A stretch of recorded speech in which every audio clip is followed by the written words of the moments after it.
Jubilito TV Official. So yun.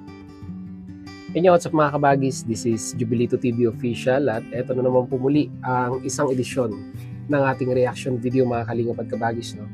Pero bago po lahat, syempre po, mega love shoutout po muna kay Kuya Val Santos Matubang, kay Ate Edna Vlogs, kay Kalingap Rab, Kalingap Netizens, Kalingap Subscribers, Kalingap Supporters, yan, Kalingap Reactors, Team Bios, Team Karepa, Kalingap Strikers, Kalingap Watchers, mega love shoutout po sa inyong lahat. Ito na mga kalingap at kabagis, no? For today's reaction video, gawa lang po natin ng reaction at muli po pagbibigay ng opinion dito po sa issue na kinasasangkutan ng isa sa mga bagong miyembro po ng K-Boys na ipinapares po dito kay Krista, no? Mga kalingap at kabagis, no? Walang iba kung hindi si Kalingap Mikoy, na kung saan di umano mga kalingap at kabagis, doon po sa page ng Jomcarl 18 ay meron pong isang unanimous participant ang nag-post na kung saan ay tinatanong niya po ang mga ka-Jomcarl doon po sa page na yon kung ano daw po ang masasabi nila sa tambalang ni Chris, na kung saan di umano ay si Mikoy daw ay meron na pong anak. At inihikayat niya po yung mga kasamahan niya na pasyalan yung isinare niya pong FB account doon po sa post na yon. At may mga sinasabi po siya doon na parang napaka-irresponsible daw na ama itong si Mikoy. At na-disappoint daw po siya dito. At sinasabi niya po na parang kawawa naman po si Krista kung tuluyan mang ma-inlove ito pong si Krista dito po kay Mikoy. Ito po ay patunay lamang po na talagang masyado na pong mag-advance mag-isip ito pong nag-post na ito mga kalingap at kabagis, no?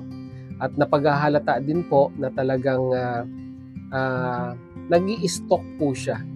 Parang lumalabas ay isa siyang private investigator na kung saan ay sinaliksik niya mismo yung mga bagay-bagay patungkol dito kay Mikoy, mga kalingap at kabagis, no?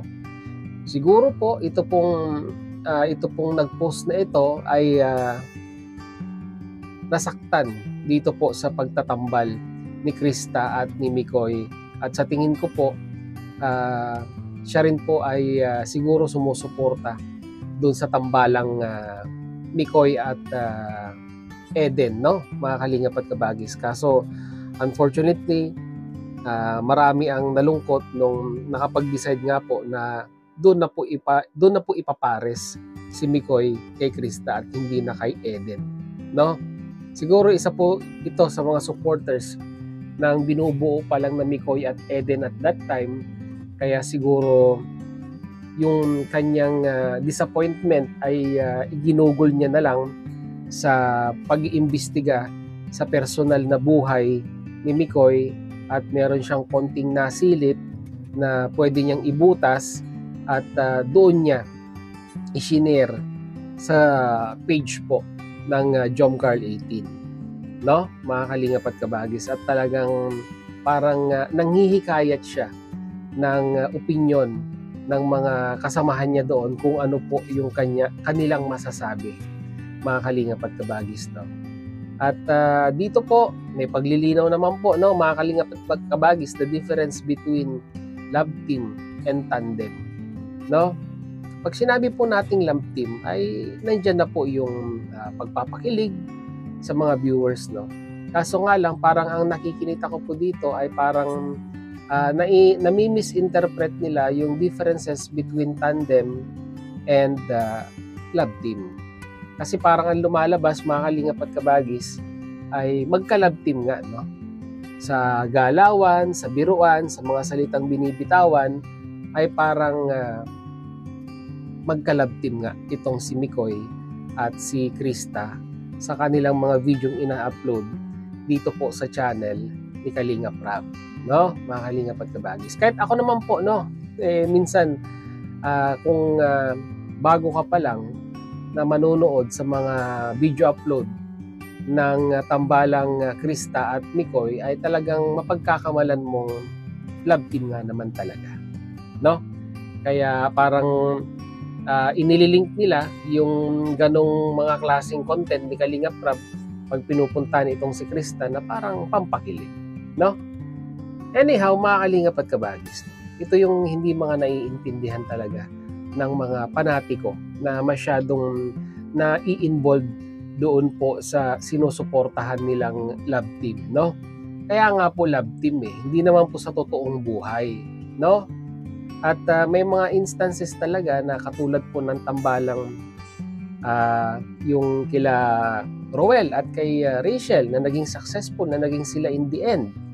Kasi mga Kalingap at Kabagis ay wala naman po silang wala naman po silang mga sabihin na nating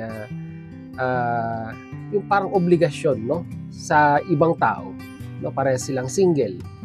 Doon kay Jomar at kay Carla, ganun din po mga Kalingap at Kabagis, no, wala naman po silang mga ibang obligasyon, wala silang mga recent na relationship sa ibang tao. So ibig sabihin mga Kalingap at Kabagis, talagang mataas ang probability na yung binuong love team na ang unang intention talaga ay magpakilig lamang sa mga viewers ay nauwi sa totohanan. So hindi lang po natin alam, no, mga Kalingap at Kabagis, no, kung ano po yung naging usapan, no, nila Kalingap Rab, ni Mikoy at ni Krista nung ginawa po itong tambalan na ito, yung tambalan nila Mikoy at ni Krista. So hindi natin alam, tayo yung mga viewers lang, no, mga Kalingap at Kabagis, no. At ang tanging magagawa lang po ng mga viewers is to speculate, lalong-lalo na pag wala po tayong nahahawakang information na mismong manggagaling doon po sa director, doon po sa mga artista, doon po sa kwan na yon, sa ina-upload na video na yon ni Kalingap Rab. Eh kung wala po tayong direct information na nanggagaling sa kanila, ay malamang sa malamang ay manghuhula at manghuhula po tayo, mga Kalingap at Kabagis, ng mga pwede nating isipin kung ano po ba yung magiging kahinatnan, no? Kaya nga po, no, mga Kalingap at Kabagis, no, lagi ko po itong pinapaalala, no? Huwag po tayong masyadong magpa-involve sa mga love team na ito. Dahil once na na-involve po tayo, masyado po tayong naging diehard na ini-expect natin na hanggang sa dulo ay may forever, ay it depends upon the situation, sabi nga po nila mga Kalingap at Kabagis, no? At sa sitwasyon ni Mikoy at ni Krista, it is just for entertainment purpose only, no, mga Kalingap at Kabagis, no? Hanggang dun lang po yon. So siguro nagkaroon ng pag-uusap, kahit ako, no, mga Kalingap at Kabagis, I'm only speculating, na siguro po si Kalingap Rab bilang isang director ng love team na yon or yung tandem na yon ay may pag-uusap, no? Hindi po natin alam. There is maybe a non-disclosure agreement, ika nga, no, na hindi po nila pwedeng sabihin sa inyo habang gumugulong yung love serye na yon na ginagawa ni Kalingap Rab, no? Siyempre po, para mapakilig at ma-curious ang mga viewers, ay kumbaga parang bibitinin kayo, no? It's all about views, mga Kalingap at Kabagis, no, pagdating po dito sa love team na ito, no? Para mas maraming magkaroon ng mas maraming engagement, no? At syempre, pag mas maraming engagement, maganda ang views. O pag maganda ang views, maganda ang revenue, mas malaki po yung maibabalik doon po sa beneficiaries na karakter din po nung love team na yon, no? Mga Kalingap at Kabagis, kaya ako, wag po tayong masyadong wag po tayong masyadong magpa-involve, pati yung feeling natin, wag tayong masyadong magpa-apekto, no?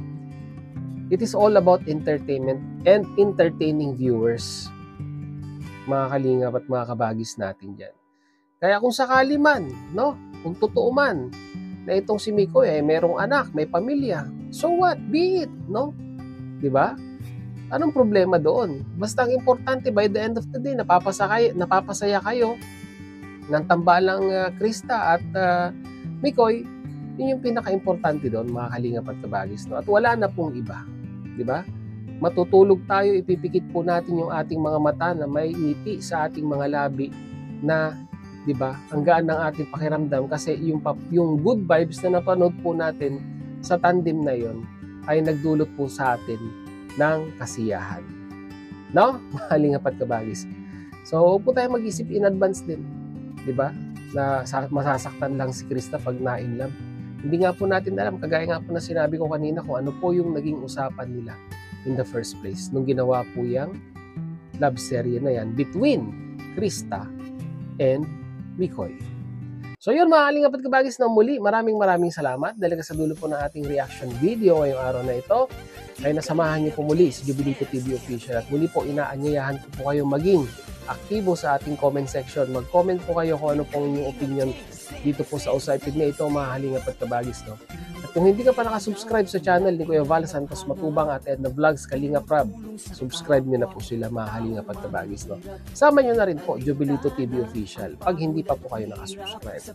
So hanggang dito na lang, mga Kalingap at Kabagis, no? Once again, this is Jubilito TV Official, proud member po ng Team Koos at ng Team Bios. As I always say, mga Kalingap at Kabagis, peace, God first. God bless po. Bye!